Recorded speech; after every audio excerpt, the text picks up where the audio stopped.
Couples who have different sex drives, how do you make it work in the bedroom?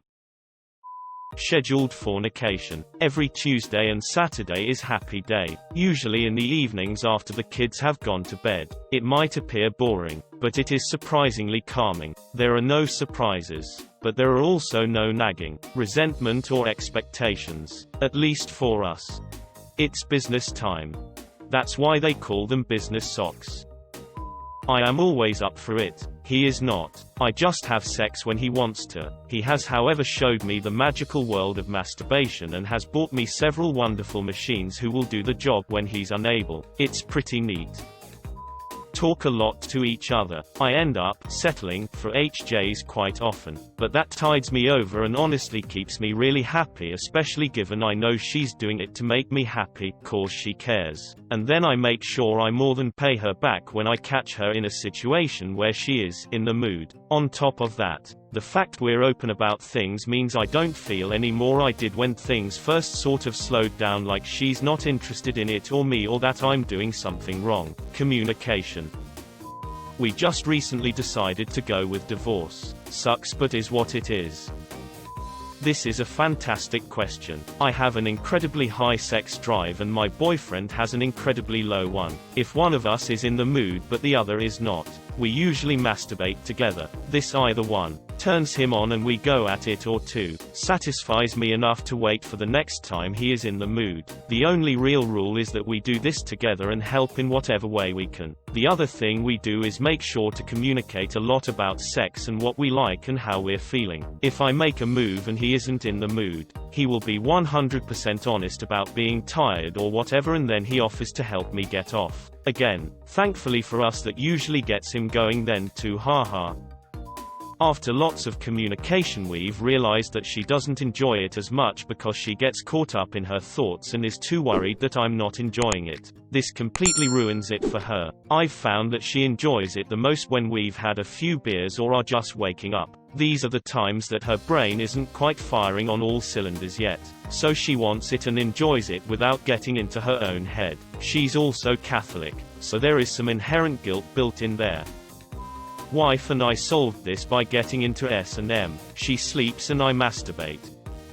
I masturbate a lot. I've always had a higher sex drive than my husband. It helped that I learned how setting and timing are more important to him for sexy feelings than it is for myself. I think he carries around stress more and it gets in the way of feeling in the mood. What I like to do that helps him get in a relaxed mindset is light some candles, play an album of explosions in the sky and give him a full body massage. Smiley face.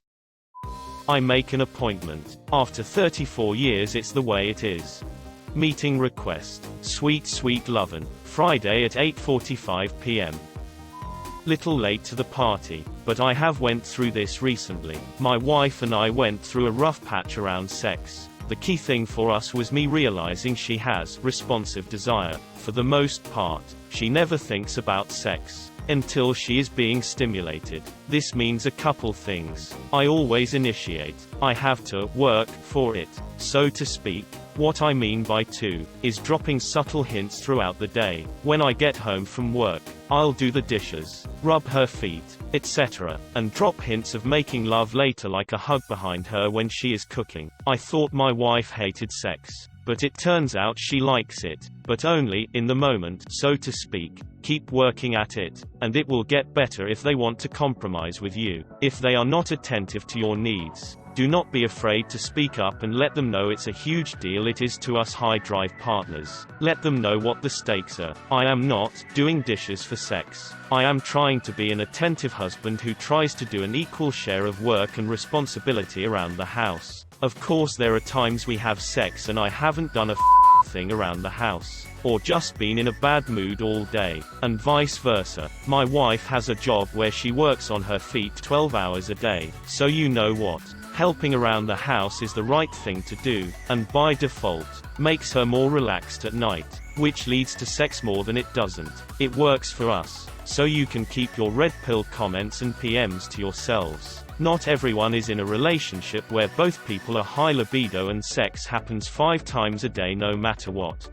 My problem with this is that I always feel like I'm the one jumping through hoops. It makes me feel even more worthless, especially when after all that she's still not in the mood. As someone with a high sex drive married to someone with a low sex drive, I'll throw my hat in the ring. Typically we only do it as often as she'd like. Dependent on mood, hormones, the amount can vary, but it'll be at least once or twice a week. There are points where she'll do it simply because she knows I've had a rough day as well. It really just boils down to contentment and care for the other partner. Is sex amazing? Hell yeah. Would I have it every day if it were up to me? Hell yeah. But marriage is about more than just sex.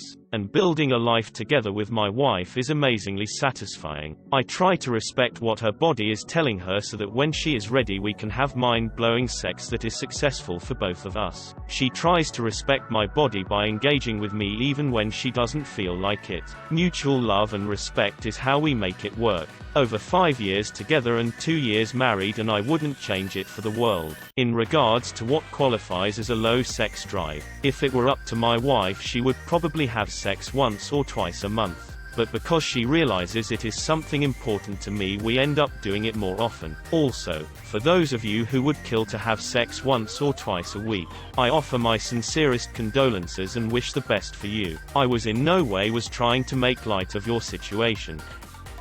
I generally have a much higher sex drive than my husband because by the time he gets back from work he's just too tired for it. Originally what we did was he would get me off when I was horny instead of having sex, but I felt like it was too clinical almost and I started finding it difficult to orgasm. What I really wanted was the closeness and intimacy that comes from having sex. So in the end we ended up settling on me waiting till the weekend to have sex. But that he'd put extra effort in on the days where he wasn't as tired. It works for us. I'd love to have more sex, but I do get a ton of cuddles in the evening which makes up for it. It can be a real minefield. My wife married this big, heavy dude, but now I'm super thin and my face is a bit up from cancer. She's had to jettison pretty much everything she was attracted to and accept the post-treatment me. The only way we got through all this is by communicating openly and honestly. To be fair, I know she'd like it to be the way it was, but there's absolutely nothing I can do about it. I'll never gain weight again. Never get my teeth back I had to lose. Never fix these scars and wounds. It's the me that cancer left and it's who I am now. She's been great about it all though. I'm far too lucky. Just last night we were in bed and my bottom denture popped out right in the middle of things. I was horrified. I started to retreat in shame and she pulled me back with "That's not stopping anything," and she went on like nothing happened. That's why we've been married 20 years. She knows to share the load when it gets heavy. She let me feel good instead of shame, and that meant the world in that moment. I make up for it in other ways. Compensating, I guess, is what you would call it. I've learned to really cook and I make her very nice meals and elegant desserts. Bring her lunch. Make sure her car is super clean. Beat her to unloading the dishwasher. Stuff like that. Anyway, talk it out op. It's not always going to be something you can overcome, but it's not insurmountable either. There's something important I haven't seen mentioned yet. Female birth control, especially the pill, can often lower a woman's sex drive. After my girlfriend got off the pill, she went from being turned on once a month to 2 to 3 times a week. If your partner is on the pill and you're having honest discussions about making things better, try switching to a different form of birth control. Note that it takes around 2 to 3 months for her body to get fully rid of the hormones from the pill. Another thing to note is that a woman's sex drive basically goes to zero after she has a baby. That's natural and you'll just have to be supportive and wait it out. Masturbate a lot. That's what I do. I love my wife. And her libido is not nearly as high as mine. She's willing to suck it up and have sex or give blowjobs when she's not in the mood. But I feel really selfish when she does that, even though she insists I shouldn't. So, I masturbate. I honestly don't understand why it's that big a deal. Yep. Seconded. No shame with firing up the old browser and getting those German lesbian midgets on the screen when the need calls. Man, we need a thread about happy couples with matching sex drives who have tons of sex. This shit is depressing. I don't wait for him to start. I take control, and once I do that, he realizes he's pretty damn horny too, and then we rock out.